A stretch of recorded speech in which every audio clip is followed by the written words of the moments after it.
तपाईहरुले कति गर्न सक्ने हो तयारी गरे हुन्छ। हामी छोड्नेवाला चाहिँ छैनौं। हामी छोड्नेवाला छैनौं।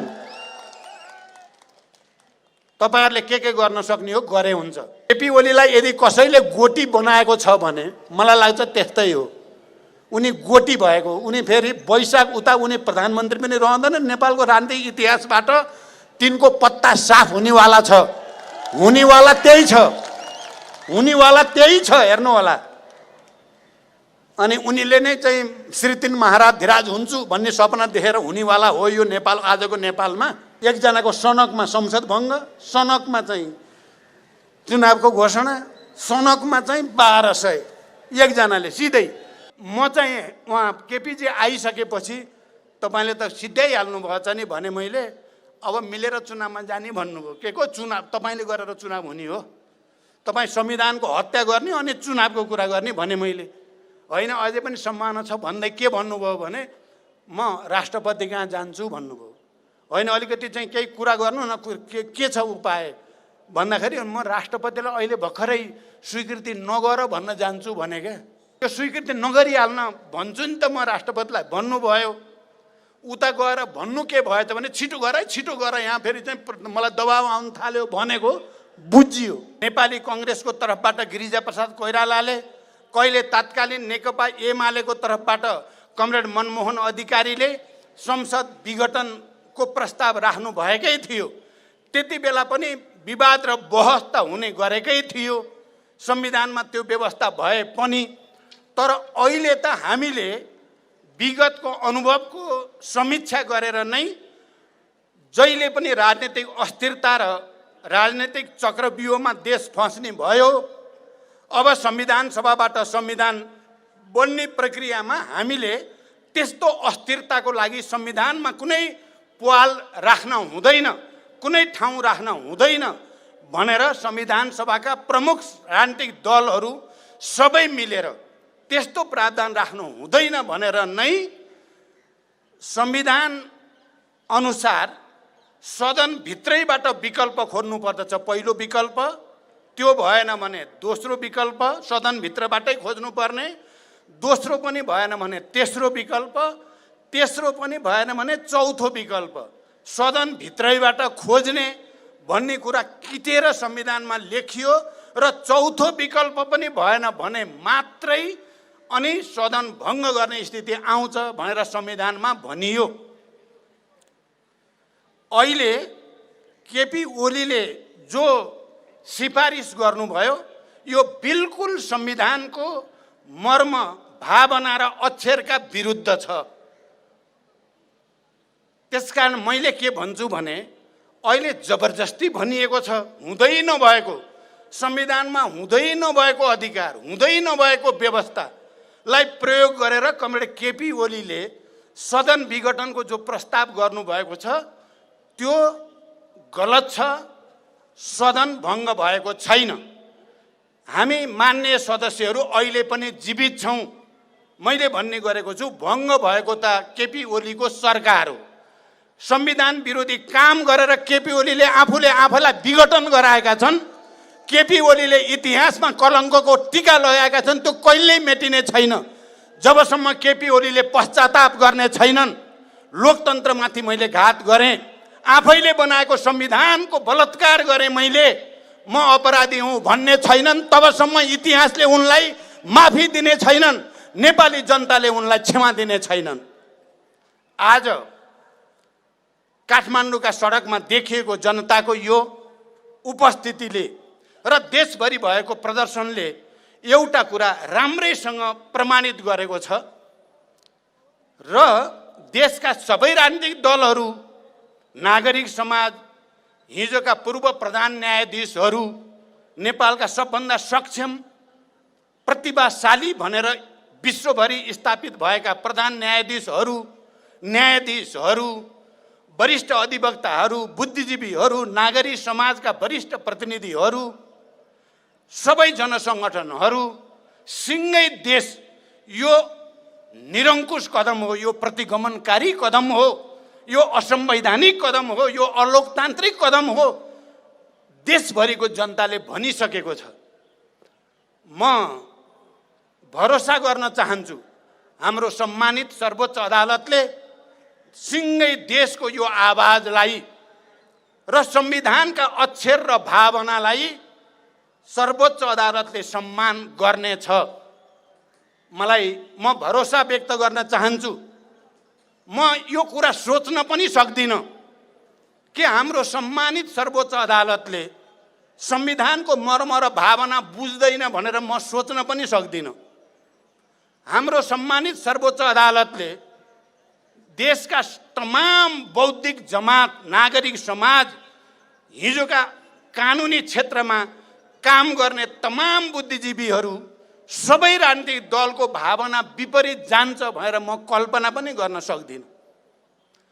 मलाई लाग्छ तपाईँ हामी सबै यदि कुनै खालको असहज परिस्थिति छ भने म सम्मानित अदालतलाई यो जनताको प्रदर्शन र सभा जो देशभरि भएको छ यो सहजीकरणको निम्ति हो भनेर बुझिदिन, सही फैसला गर्नको लागि जनताले गरेको सहजीकरण यो हाम्रो पार्टीले मात्रै गरेको होइन, यसलाई त्यो रूपमा बुझिदिन म आग्रह गर्न चाहन्छु।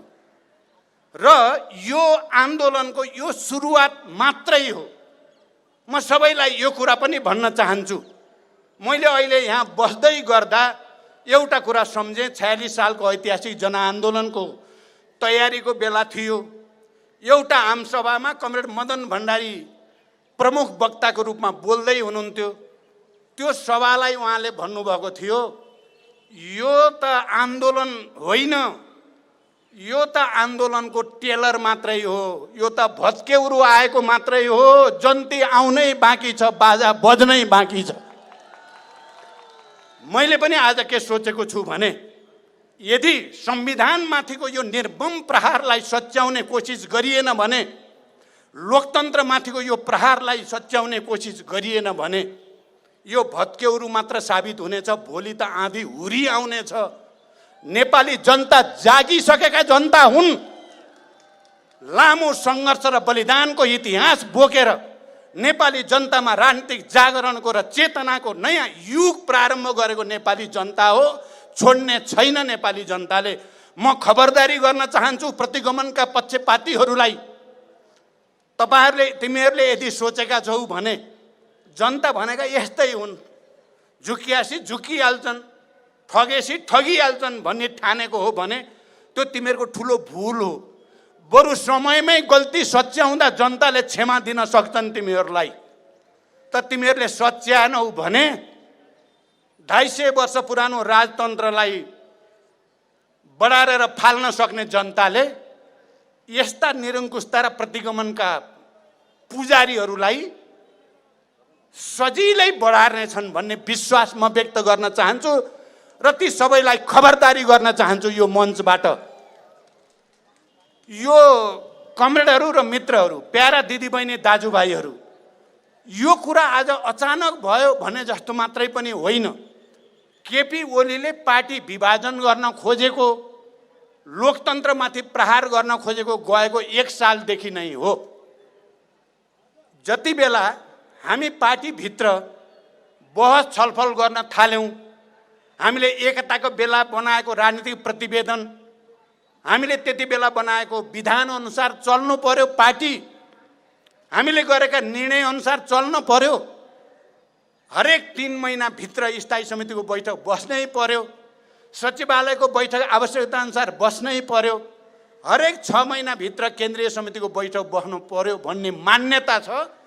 तर केपी ओली कहिल्यै पनि बैठक बस्ने भनेपछि उहाँको ठुलो अरुचि, बैठक भनेपछि उहाँको सातो जाने, अनि साथीहरूले कुरा राखे आलोचना गर्न थाले भने त्यो सुन्नै नसक्ने बिचैमा उठेर हिँड्ने।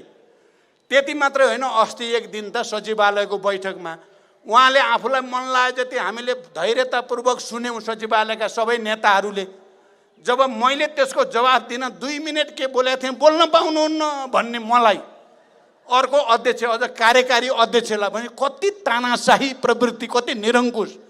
अनि मैले बोल्न रोकेर साथीहरूलाई भन्न पर्यो, साथी हो कि मैले बोल्न नपाउने हो त अब सचिवालयको बैठकमा? केपी ओलीले जे मन लाग्यो त्यही बोल्ने, मैले त्यसको जवाफ पनि दिन नपाउने भने तपाईँहरूले भनिदिनु पर्यो भनेर मैले अरू सचिवालयका नेता कमरेडहरूलाई भनेपछि बोल्न पाउनुपर्छ भनेर सबैले भनेपछि मात्रै मैले बोल्ने अवसर पाएको थिएँ। कति निरङ्कुश। र यो उहाँले संविधानमाथि प्रहार गर्न खोजेको अहिले मात्रै होइन। तपाईँहरूलाई थाहा छ पोहोर साल वैशाखमा हामीभित्रको सङ्घर्ष अलिकति चर्किँदै थियो अनि उहाँले आफ्नै पार्टी विभाजन गर्ने मनसाएको साथ र अन्य पार्टीलाई पनि विभाजन गर्ने मनसाएको साथ उहाँले अध्यादेश ल्याउनु भयो। त्यो अध्यादेशको व्यापक विरोध भयो। तपाईँहरूलाई थाहा छ देशका सबै राजनीतिक दलले पनि र हाम्रो पार्टीभित्रबाट पनि अत्यधिक ठुलो बहुमतले यो अध्यादेश खारेज हुनुपर्छ भनेर खारेज गर्न बाध्य पारियो। तपाईँहरूलाई थाहा छ त्यति बेला अरू पार्टीहरूलाई पनि फुटाउने उहाँहरूको मनसाय रातारात महोत्तरी पुगेर मान्छेलाई जबरजस्ती ल्याएर फुटमा हस्ताक्षर गराउने प्रयत्न भएको तपाईँहरूले थाहा पाउनु भएको छ। यसरी अध्यादेश ल्याएर कस्तो बेलामा अध्यादेश तपाईँहरू विचार गर्नु होला।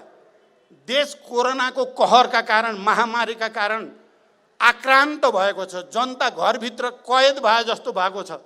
एकअर्कामा भेटघाट गर्न पाइएको छैन। मैले भने यो कोरोना महामारीका विरुद्ध लड्नको लागि देशका सबै राजनीतिक दल, नागरिक समाज, पत्रकार सबैको एउटा संरचना माथिदेखि तलसम्म बनाऊ भन्दाखेरि उहाँले व्यङ्ग गर्नुहुन्थ्यो।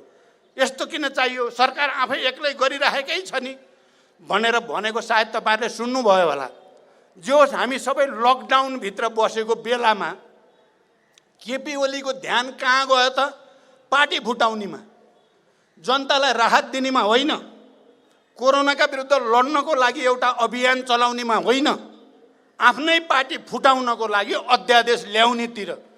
त्यस्तो परिस्थितिमा विचार गर्नुहोस् कति क्रूर मान्छे, उहाँको भावना कति निर्मम खालको, कति जनविरोधी भावना त्यो देखिएकै थियो। केही समयपछि फेरि हामीले त्यसलाई रोक्यौँ। जे होस् अध्यादेश चाहिँ आम पार्टीहरू र हाम्रै पार्टीको पनि अत्यधिक बहुमतले विरोध गरेपछि उहाँ पछि हट्न बाध्य हुनुभयो र अध्यादेश त्यति बेला खारेज गरियो। अनि त्यसको 2 महिनापछि फेरि हाम्रो पार्टीको स्थायी समितिको बैठक चलिराखेको थियो। उहाँले के गर्नुभयो, आफ्नै निर्देशनमा स्थायी समितिको बैठक चलेको छ, बैठकमा चाहिँ नआउने, छलफलमा सहभागी नहुने, उहाँको ध्यान त नेकपा एमाले दर्ता गर्नेतिर गएछ र उहाँको प्रत्यक्ष निर्देशनमा निर्वाचन आयोगका हाकिमहरूलाई छिटो दर्ता गर भनेर नेकपा एमाले दर्ता गर्न पठाउनु भयो। यो पनि पार्टी फुटाउने र प्रतिगमनतिर जाने प्रक्रियाकै एउटा कडी थियो। पछिल्लो पटक हामीले फेरि कार्यदल बनाउँदै स्थायी समितिको बैठकबाट एउटा समझदारी बनाउने र उहाँको पार्टी फुटाउने योजनालाई असफल पार्ने हदै दर्जाको लचिलो हामीले भूमिका खेल्यौँ। तर उहाँले त्यो बेलामा पनि स्थायी समितिको बैठकमा कार्यदल बनाएर, सहमति बनाएर, सम्झौता गरेर पार्टी बचाउन हामीले प्रयत्न गरेको बैठकमा पनि उहाँ उपस्थित हुनु भएन। त्यसको समापनमा आएर खुसी व्यक्त गर्नु भएन, बरु त्यसको भोलिपल्ट मलाई जबरजस्ती सही गरायो, मलाई मनै परेको छैन यो कार्यदल पनि, यो स्थायी समितिको निर्णय पनि भनेर उहाँले ठाडै विरोध गर्नुभयो र पार्टी फुटाउने नै डिजाइनतिर उहाँ लागि नै राख्नुभयो। कमरेडहरू र आदरणीय जनसमुदाय, यसरी श्रृङ्खलाबद्ध ढङ्गले उहाँले कहिले अध्यादेश मार्फत, कहिले अर्को पार्टी दर्ता गरेर, कहिले देशव्यापी रूपमा आफ्नो पक्षका युवाहरूलाई जुलुस निकाल्न लगाएर जबरजस्त पार्टीभित्र भाँजो ल्याउने, पार्टीभित्र फाटो पार्ने, पार्टीभित्र छलफल बहसको प्रणालीलाई सिद्ध्याउने अभियान नै उहाँले चलाउँदै आउनुभएको थियो। त्यसको उत्कर्ष अहिले भएको हो। त्यसको उत्कर्ष अहिले भएको हो र तपाईँलाई उत्कर्षको एउटा सानो सिन चाहिँ, चित्र चाहिँ म भन्न चाहन्छु। मैले त्यो दिन पौष 5 गते उहाँले प्रतिनिधि सभा विघटन गर्ने सोच्नु भएको छ भन्ने सूचना मैले बिहान 5:30 बजे प्राप्त गरेँ। त्यो सूचना मैले प्राप्त गरिसकेपछि दुर्घटनामा जाने भए त यिनी त यसलाई पनि रोक्नुपर्छ भन्ने सोचेर मैले विभिन्न कमरेडहरूसँग, सुभाष नेमाङसँग जोसँग मेरो छलफल भइराखेको थियो, शङ्कर पोखरेल र विष्णु पौडेल म कहाँ नै त्यही दिन 8 बजे म कहाँ आउने कुरा थियो। मैले अन्य जनार्दन कमरेड लगायत कतिपय कमरेडहरूसँग पनि मैले सल्लाह गर्दै थिएँ। त्यो विघटनतिर जाँदै हुनुहुन्छ भन्ने सुनेपछि मलाई त धेरै बेचैनी भयो। यो के विडम्बना हुने भयो? यत्रो विशाल पार्टी हामीले बनायौँ, जनतामा यत्रो धेरै विश्वास हामीले जगायौँ। 5 वर्षको लागि भएर मैले आलो पालो प्रधानमन्त्री पनि छोडेँ। अब मेरो गल्ती कमजोरी भनेको मैले प्रस्तावमा भनेको छु छोड्दै जाने, पार्टी फुट्ला कि देशमा राजनीतिक दुर्घटना होला कि भनेर केपीले भनेको मान्दै जाने गल्ती चाहिँ मैले 2 वर्ष गरेकै हो। त्यो कुरा म स्वीकार गरेको पनि छु।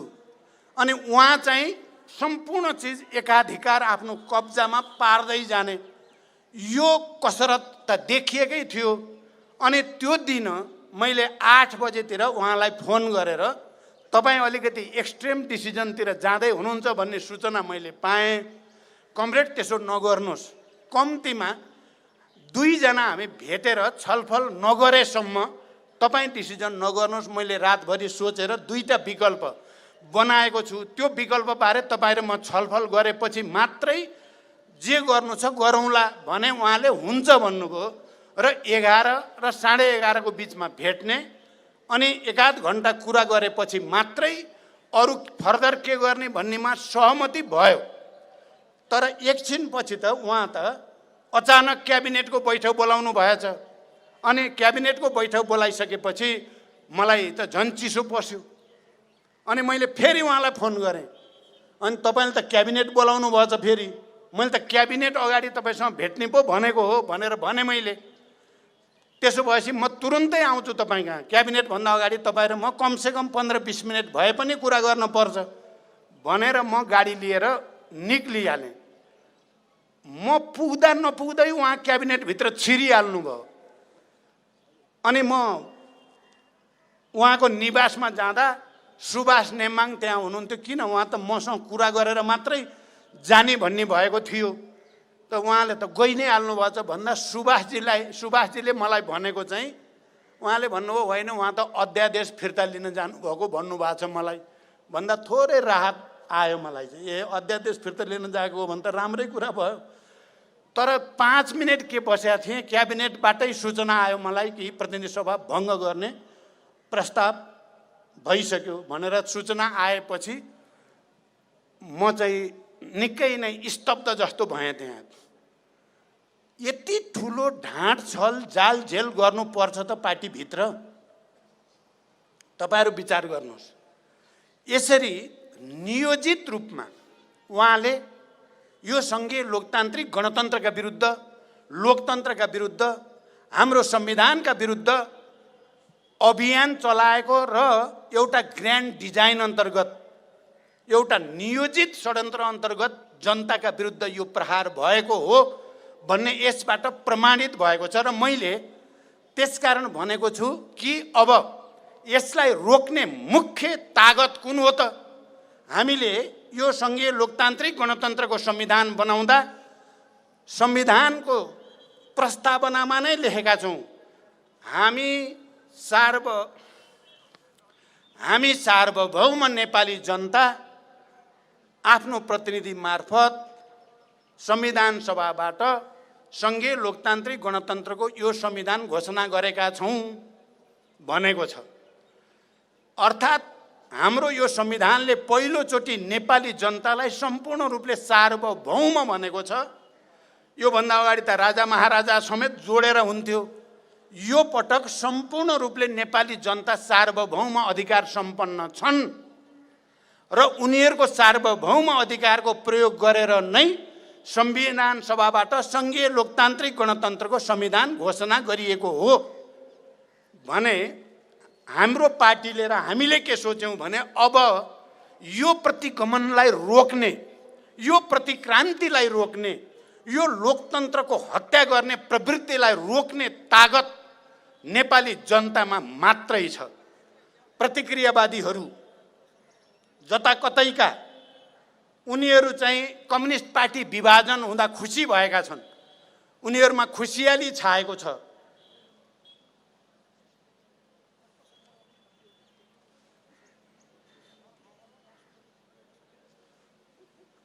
भएको छ भने सार्वभौम नेपाली जनतामा जानु र जनताको साथ लिएर अगाडि बढ्नु बाहेक यो प्रतिगमन सच्याउने अर्को कुनै कारगर, प्रभावकारी, शक्तिशाली, दुनियाँको कुनै ताकतले रोक्न नसक्ने अरू कोही छैन भनेर हामी जनतामा जान पार्टीको तर्फबाट पहिलो चरणको कार्यक्रम घोषणा गरेर आएका छौँ। म देशभरिको जनतालाई पनि विशेष अनुरोध गर्न चाहन्छु, हामीले 70-72 वर्ष लडेर प्राप्त गरेको सार्वभौम अधिकारमाथि दुईजनाले कुल्चिन मिल्छ? तपाईहरूले निर्वाचित गरेर पठाएको र त्यो सार्वभौम अधिकार सदनमा दिएको हो र त्यो सदनलाई दुईजना व्यक्तिले हत्या गर्न मिल्छ? कदापि मिल्दैन। त्यसकारण हामी तुरुन्तै हामीले एक्सनमा जानुपर्दछ। हामीले हाम्रो सार्वभौम अधिकार अपहरण भएको टुलुटुलु हेरेर बस्न सकिँदैन। जरुरी पर्छ भने हामी कठोर सङ्घर्षमा जान पनि तयार हुनुपर्दछ भनेर भनेका छौँ। म अहिलेको प्रसङ्ग अलिकति तपाईँहरूलाई राख्न चाहन्छु। अनि संसद त एकाएक भङ्ग भयो। अर्को अध्यक्षले एकचोटि कुरा गरेर विकल्पमा सोचौँ भन्दा त्यो अवसर पनि नदिएकोबाट के बुझिन्छ भने केपी केही समय पहिलेदेखि नियोजित रूपमा षड्यन्त्रमूलक ढङ्गले प्रतिक्रान्तितिर जाने तयारीमा थिए। अनि म चाहिँ उहाँ केपीजी आइसकेपछि तपाईँले त सिध्याइहाल्नु भएछ नि भने मैले, अब मिलेर चुनावमा जाने भन्नुभयो। के को चुनाव? तपाईँले गरेर चुनाव हुने हो? तपाईँ संविधानको हत्या गर्ने अनि चुनावको कुरा गर्ने भने मैले होइन, अझै पनि सम्भावना छ भन्दै के भन्नुभयो भने म राष्ट्रपति कहाँ जान्छु भन्नुभयो। होइन, अलिकति चाहिँ केही कुरा गर्नु न, के छ उपाय भन्दाखेरि म राष्ट्रपतिलाई अहिले भर्खरै स्वीकृति नगर भन्न जान्छु भने क्या। त्यो लास्ट आवरसम्म ढाँड छल बाहेक केही पनि नभएको बुझ्नु होला है। यो गहिरो छ कुरा हेर्दा सानो सानो जस्तो तर गहिरो छ। म पार्टी अध्यक्ष, उहाँ समेतले कार्यकारी भनिएको अध्यक्ष, अनि राष्ट्रपतिलाई तुरुन्तै स्वीकृति नगर्नुहोस्, हामी सल्लाह गर्छौँ भन्न जान्छु, म 10 मिनटमा आउँछु भन्नुभयो उहाँले। 10-15 मिनटमा आउँछु। अब त्यो पनि ढाँट कुरा हो भन्ने त मलाई लागिहाल्यो। त्यहाँ चाहिँ म भ्रमित थिइनँ। तैपनि चाहिँ मैले ठिकै छ, हाम्रो त किनभने त्यहाँ बैठक पनि थियो, स्थायी समितिको बैठकमा त मलाई आउनु नै थियो। त्यसो भए खाना खाएर म 12 बजे आउँछु भनेर म हिँडेँ र त्यहाँ आउँदा नआउँदा त एकैछिनपछि राष्ट्रपतिबाट पनि लालमोहर लागिसकेको सूचना आइ नै हाल्यो। उहाँ गएको मलाई त यो स्वीकृति नगरिहाल्न भन्छु नि त म राष्ट्रपतिलाई भन्नुभयो। उता गएर भन्नु के भएछ भने छिटो गर यहाँ फेरि चाहिँ मलाई दबाब आउनु थाल्यो भनेको बुझियो। यसबाट उहाँको मनस्थिति कति प्रतिक्रान्तिकारी दिशामा गएको, सङ्घीय लोकतान्त्रिक गणतन्त्रका विरुद्ध प्रहार गर्न कति हतार हो उहाँलाई भएको भन्ने यसबाट प्रमाणित भएको छ। त्यसकारण कमरेडहरू र मित्रहरू, यो हाम्रो लागि मैले बुझ्दा जीवन मरणको सङ्घर्ष हो। हामीले संविधान बनाउँदा तपाईँ हामीलाई थाहा छ, कयौँ शक्तिहरू, हिजोका प्रतिगमनकारी तत्त्वहरूदेखि भित्र बाहिरका, म अहिले कसैको नाम लिन चाहन्न, संविधान घोषणा रोक्नको लागि धेरै मेहनत गरेका थिए र हामीले आफ्नो सार्वभौम अधिकारलाई प्रयोग गरेर, जनताको सार्वभौम अधिकारलाई सम्मान गरेर हामीले संविधान घोषणा गरी छाडेका थियौँ। र त्यो संविधान घोषणा गरेको प्रतिक्रान्तिकारीहरूलाई, प्रतिगमनकारीहरूलाई मन परेको थिएन। अरू पनि कतिपयलाई मन परेको थिएन। निर्वाचन गर्नेतिर गयौँ। मैले निर्वाचनको सुरुवातको नेतृत्व गर्ने मौका मैले पाएँ र स्थानीय तहको निर्वाचनको सुरुवात गर्ने नेतृत्व मैले गरेँ पनि। धेरै मेहनत गरेर देशलाई पनि एकताबद्ध राख्ने, मधेस, पहाड, हिमाल सबैलाई पनि यो प्रक्रियामा सहभागी गराउँदै निर्वाचनतिर लाने काम भयो। त्यति बेला पनि अवरोधहरू थिए, तर हामी आफ्नै खुट्टामा उभिएर हामीले ती अवरोध पन्छाएर देशलाई निर्वाचन प्रक्रियातिर लगेर सङ्घीय लोकतान्त्रिक गणतन्त्र संस्थागत गर्ने काम गऱ्यौँ। त्यो प्रक्रियाको सुरुवात गऱ्यौँ। तर आज आफ्नै पार्टीको प्रधानमन्त्रीले यति निर्ममताका साथ प्रतिक्रान्तिकारीको गोटी भएको हेर्नुपर्ने अवस्था जो सृजना भएको छ, त्यसकारण हामी भर्खरै केन्द्रीय समितिको बैठक बसेर पनि हामीले निर्णय गऱ्यौँ कि यो लाइफ एन्ड डेथ नेपाली जनताको लागि, नेपाल राष्ट्रको भाग्य भविष्यको निम्ति एकचोटि फेरि जरुरी पर्यो भने निर्मम सङ्घर्ष गर्न तयार हुनुपर्दछ भनेर हामीले निर्णय गऱ्यौँ र आज हामी यहाँ छौँ। भोलि नै हामी अर्को चरणको कार्यक्रमको तयारी गर्दैछौँ।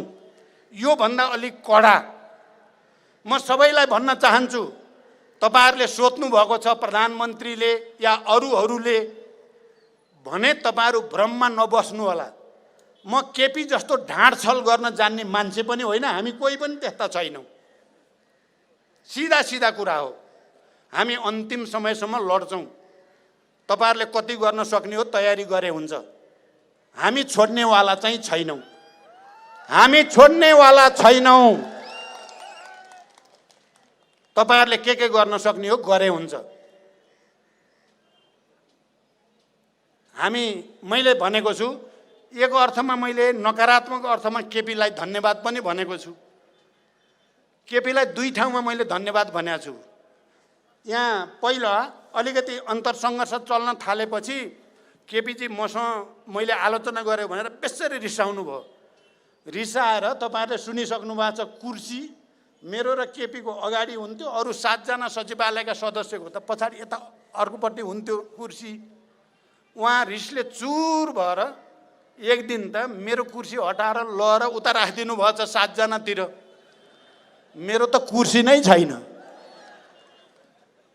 माधवजीले मलाई भन्ने गर्नुहुन्छ, म भए त त्यो कुर्सी उचालेर लएर केपीको आडमा लएर उता सर भन्थे भन्नुभयो।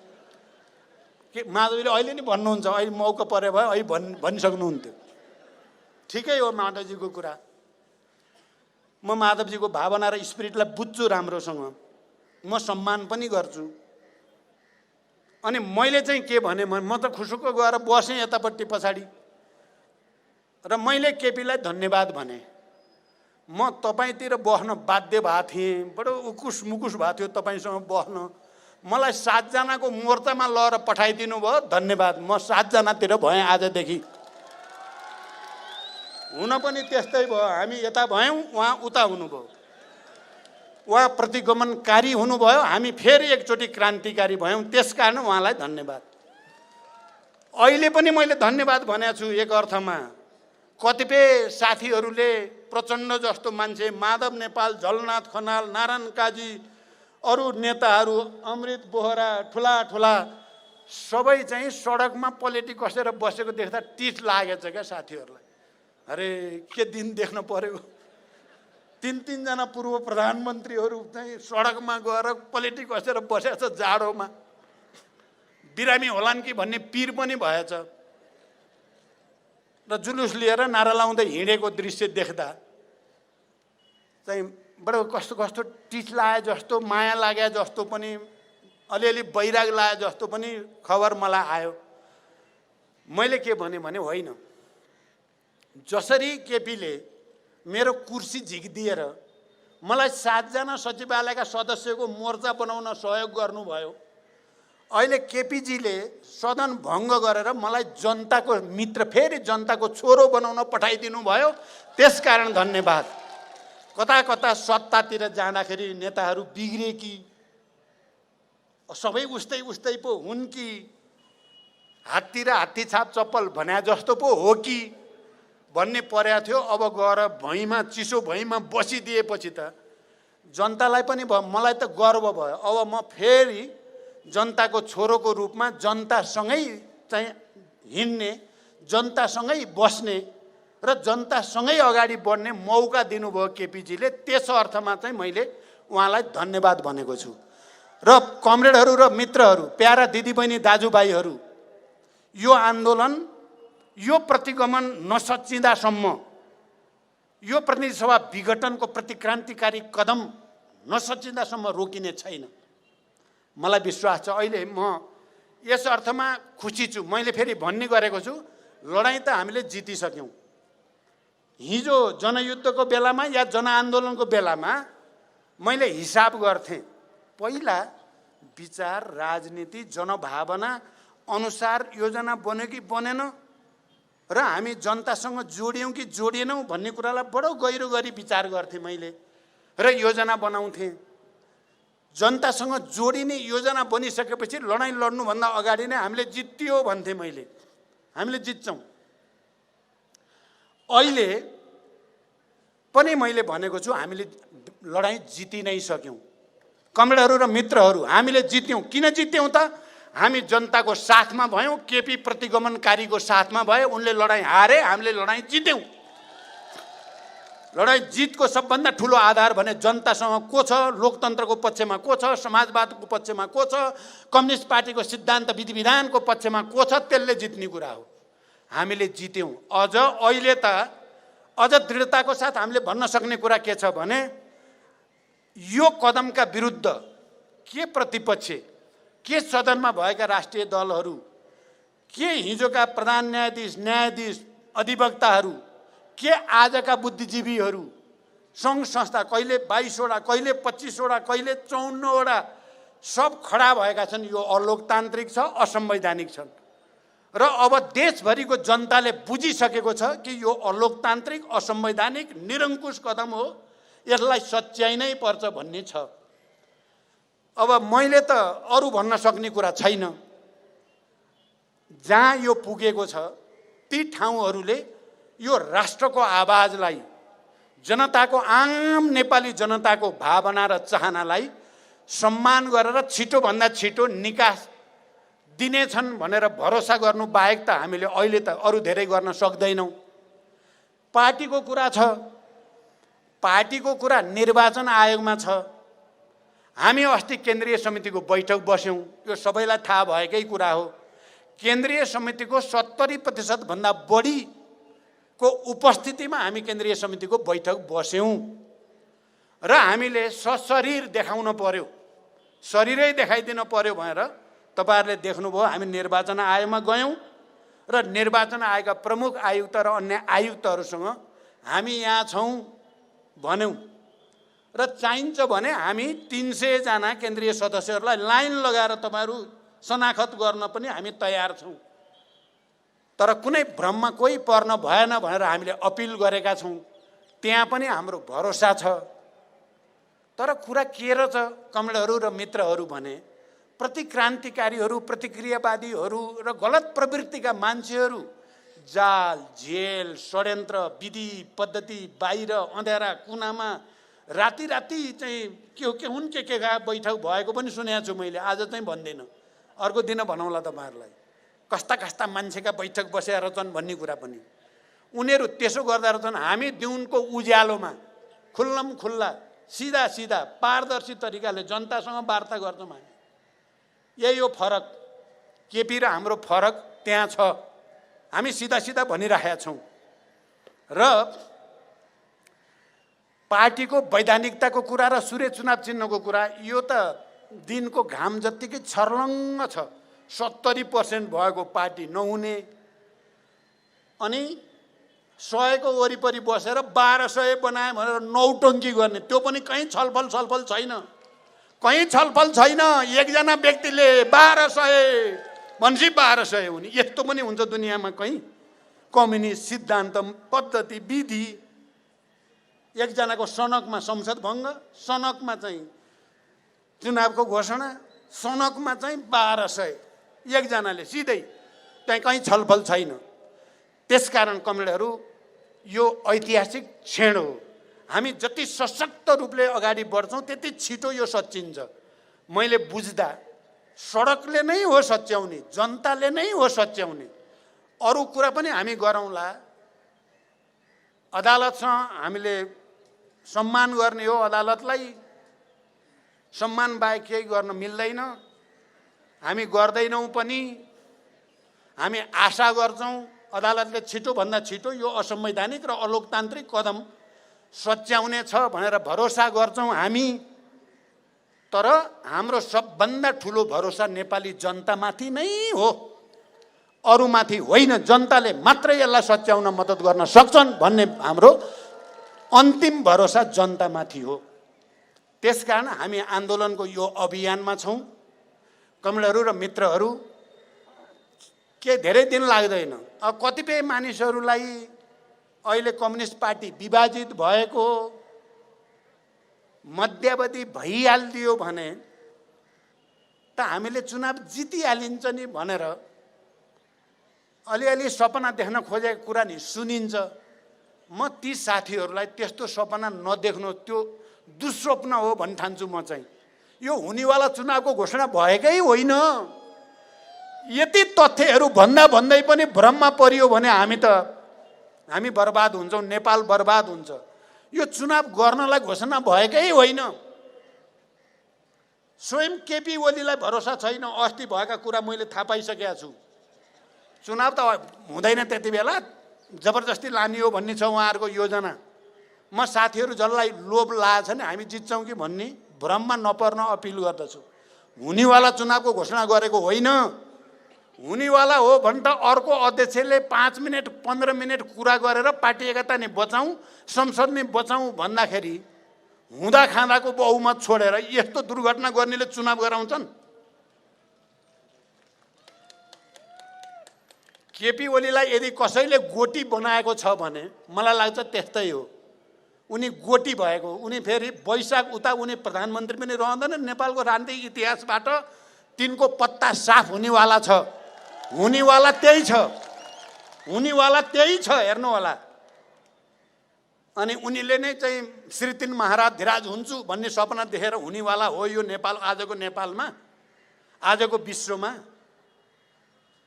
हुनेवाला त्यो ध्यान चुनावको चाहिँ त्यस खालको सपना। मैले फेरि त्यस्ता साथीहरूलाई भन्ने गरेको छु, हाम्रो पार्टी त विभाजन भइ नै हाल्यो।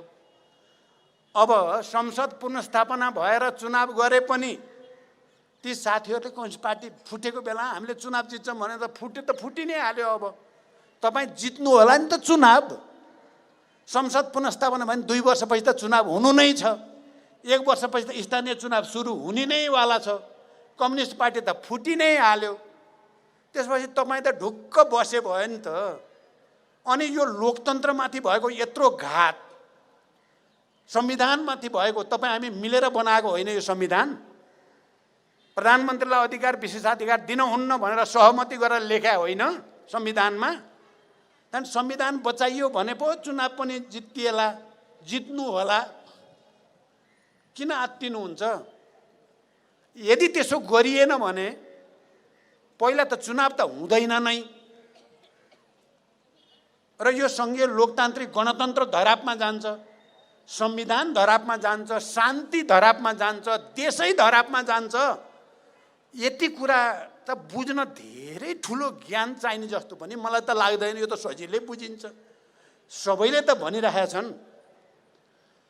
ल मानिलिनुहोस् एकछिनलाई, कल्पना गरौँ। ल वैशाखमा त हुँदैन, मङ्सिरमा भयो अरे, अर्को वैशाखमा भयो अरे। चुनाव भएर के हुन्छ? अर्को प्रधानमन्त्रीले पनि भङ्ग गरिदिन्छ। त्यसपछि के हुन्छ? किन नजिर त बस्ने भने एउटा ऐतिहासिक नजिर। प्रधानमन्त्रीले चाह्यो भने जे पनि गर्न पाउने। त्यो नजिरमा टेकेर त भोलि हुने प्रधानमन्त्रीले नै फेरि विघटन गरिदिन्छ। अनि नेपाल के हुन्छ? नेपाली जनताको भाग्य भविष्य के हुन्छ? यो कुरा ख्याल गर्न म साथीहरूलाई अनुरोध गर्न चाहन्छु।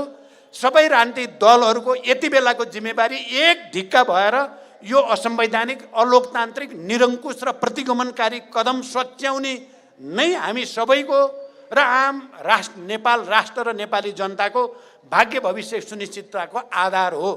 त्यसकारण म उहाँहरूसँग हातेमालो गर्न, उहाँहरूसँग सहकार्य गर्न, यसलाई सच्याएर अनि फेरि मिलेर जान म अपिल गर्न चाहन्छु। यो मेरो गम्भीर अपिल हो। यसलाई गम्भीरतापूर्वक लिइदिन पनि म सबै राजनीतिक दलका नेता साथीहरूलाई अनुरोध गर्न चाहन्छु। साथै अन्य वामपन्थीहरू जो विभिन्न रूपमा, विभिन्न स्थितिमा हुनुहुन्छ, उहाँहरू सबैलाई पनि हामी जो जहाँ जहाँ भए पनि यसको रक्षा गर्ने जिम्मेवारी हामी सबैको साझा जिम्मेवारी हो। किनकि हामी सबैको रगत पसिना बगेर मात्रै सङ्घीय लोकतान्त्रिक गणतन्त्रको संविधान बनेको हो। त्यसकारण यो संविधानको रक्षाको निम्ति अगाडि आउन पनि म सबैसँग अपिल गर्न चाहन्छु। देशका सम्पूर्ण बुद्धिजीवी, पत्रकार, नागरिक समाज, युवा, विद्यार्थी, महिला, मजदुर, किसान, सबै जनसङ्गठनहरू सबैलाई पनि यो बेला हामीले केही समय धेरै पनि पर्दैन, एकाध महिना आन्दोलनलाई यही रूपमा अगाडि बढायौँ भने सच्चिन्छ प्रतिगमन, प्रतिक्रान्ति सच्चिन्छ। त्यसपछि जनतामा हामी फेरि एकचोटि नयाँ आत्मविश्वासको साथ जाने वातावरण बन्छ। त्यसको निम्ति दृढताको साथ अगाडि बढ्न अपिल गर्दै म आफ्नो भनाइ टुङ्ग्याउँछु। धन्यवाद, अभिवादन।